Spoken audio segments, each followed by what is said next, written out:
How's it going, guys? It's Root Junkie here again, and in today's video we're going to be talking once again about this device. This is my Key Croc, and the reason we're going to be talking about this is because I wanted to show you guys how to factory reset this device. Now, because this has a Linux operating system on it, once you start messing with this thing and writing payloads for it, you may find that you might mess it up and it won't boot up and work correctly. So today we're going to show you the emergency method to factory reset this device so that you can get it working once again and functioning properly for you. Okay, so what we're going to do is not too hard. You're going to need to have either a SIM ejector tool like this one so that you can hold down the arming button on it, or you can make this. This is what I made. This is just really simple. Okay, I actually like this better. It's easier to hold and easier to push without slipping off. So you just bend over a little tiny piece of a paper clip right there in the end, and you stick it in the hole, and now you can push that button really easily, and you don't actually slip off when you push it down. Okay, so to do this factory reset, what you're going to do is you're going to be paying attention to this LED right here. All right, and it's going to turn green and then white, and then we're going to unplug it. So what you're going to do from here on out until I tell you not to, we're going to hold that little paper clip down in the back to push the arming button. So we're going to go ahead and plug it in, and then as soon as it turns white, unplug it. Okay, then we're going to do it again, plug it in. As soon as it turns white, unplug it. Okay, a couple more times, plug it in, turns white, unplug it. Okay, and this is the last time. This is the fourth time. We're going to plug it in, it's going to turn white, and then we're going to release the paper clip or the arming button. Okay, turns white, release the button,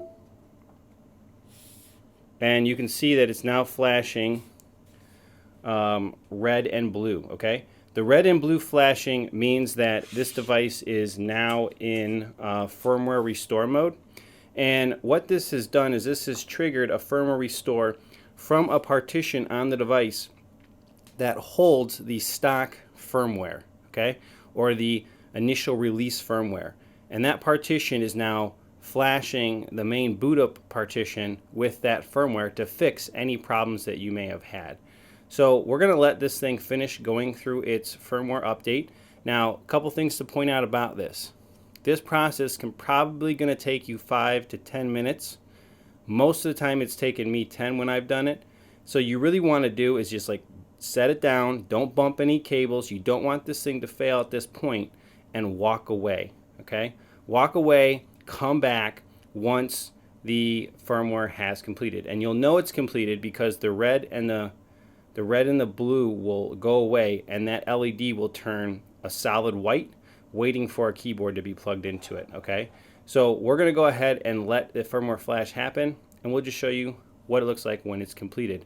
But this is a really important piece to have and to know about before you do too much on these devices, because if you mess it up, you always got to know how to fix it. So we're going to let this factory reset finish up. Okay, there you go. You can see the red and the green has stopped, and it actually went through a, or the red and the blue I should say has stopped, and it's actually gone through a boot sequence. And that's what you're seeing right here, and it's just doing the initial boot up here after the new firmware is installed, and voila, you are left with the white light, which means it's waiting for a keyboard to be plugged into the device. That is the process. Now, I will note this. What I found is after doing this factory reset, the firmware is functioning again. You can keylog again, but it's very important that you go ahead and you update the firmware. Okay, so that is going to be one of my next videos. I will have a playlist for the Key Croc here on my channel. You'll want to check that out, and we're going to cover a lot more along with doing firmware upgrades to the Key Croc. So stay tuned for those videos. Hope you guys enjoy this one, and we'll catch you in the next one. Root Junkie out.